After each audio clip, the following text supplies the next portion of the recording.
اپنے فضول سوالات کے ذریعے دوسروں کی زندگیاں تباہ و برباد مت کیجیے۔ ایک نوجوان نے دوسرے سے پوچھا کہ تم کہاں کام کرتے ہو؟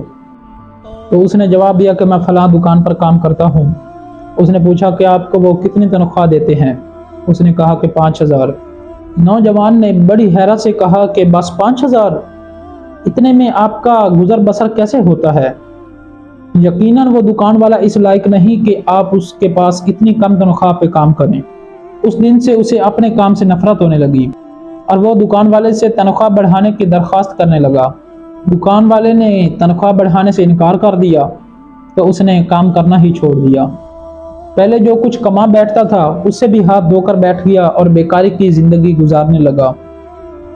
اسی طرح ایک خاتون کے ہاں ولادت ہوئی اور اس کی سہیلی اس مبارک موقع پر اس سے پوچھ بیٹھی کہ تمہارے شوہر نے ولادت کے اس مبارک موقع پر تمہیں کیا تحفہ دیا ہے؟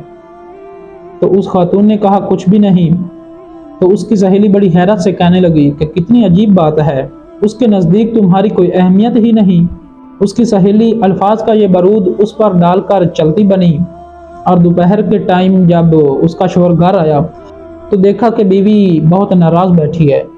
دونوں میں کہا سنی ہوئی، بات بڑھتی بڑھتی طلاق تک پہنچ گئی۔ اب یہ بات شروع کہاں سے ہوئی؟ اس کی سہیلی کی اسی بات سے جو اس نے کہی تھی کہ تمہارے شوہر نے ولادت کے اس مبارک موقع پر تمہیں کیا تحفہ دیا ہے۔ بیان کیا جاتا ہے کہ ایک باپ بڑے سکون و اطمینان کی زندگی گزار رہا تھا۔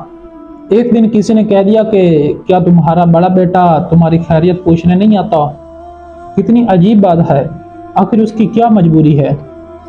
بس اس کا یہی کہنا تھا کہ باپ کے دل میں یہ بات گھر کر گئی، جم گئی، اور اسی دن سے اس کی پرسکون والی زندگی غارت ہو گئی۔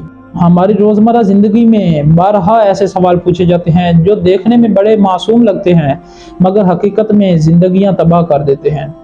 مثال کے طور پر آپ کے پاس یہ کیوں نہیں؟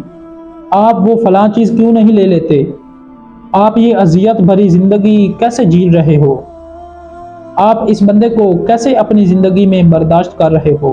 بعض اوقات ہم اس طرح کے سوالات نادانی میں یا یوں ہی بطور تفریح کر بیٹھتے ہیں، لیکن شاید ہمیں یہ معلوم نہیں ہوتا کہ یہ الفاظ مخاطب کے دل میں کتنے گہرے زخم دے جاتے ہیں۔ میری اس ویڈیو کا خلاصہ یہ ہے کہ کسی کی زندگی تباہ کرنے کا سبب نہ بنو۔ اور ساتھ ایک اور نصیحت، جب کسی کے گھر میں داخل ہوں تو اندھے کی طرح اور جب وہاں سے نکلو تو گونگے کی طرح۔ اس طرح کے نصیحت آموز پیغامات آپ کو سناتے ہوئے مجھے ہرگز یہ دعویٰ نہیں ہوتا کہ میں بہت پاک و صاف ہوں۔